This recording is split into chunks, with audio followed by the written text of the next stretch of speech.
सोलापूर शहरातील gel road police Thane गुन्हे प्रकटीकरण पथकाने प्रभावी कारवाई करत तडीपार आरोपींकडून चोरी केलेले एकूण 111 मोबाईल जप्त केले असून त्यांची एकूण किंमत 13,52,998 रुपये इतकी आहे. जानेवारी 2026 मध्ये जेल रोड पोलीस ठाण्यात मोबाईल चोरीचे 4 गुन्हे दाखल झाले होते.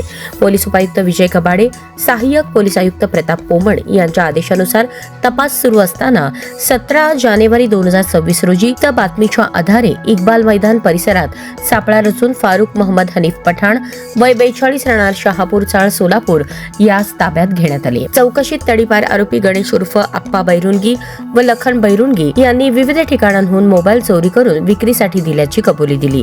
या कारवाईमुळे जेलरोड पोलीस ठाण्यातील 4 गुन्हे उघडकीस आले असून ही कामगिरी पोलीस आयुक्त एम राजकुमार यांच्या मार्गदर्शनाखाली वरिष्ठ अधिकारी कर्मचाऱ्यांच्या संयुक्त प्रयत्नातून पार पडली.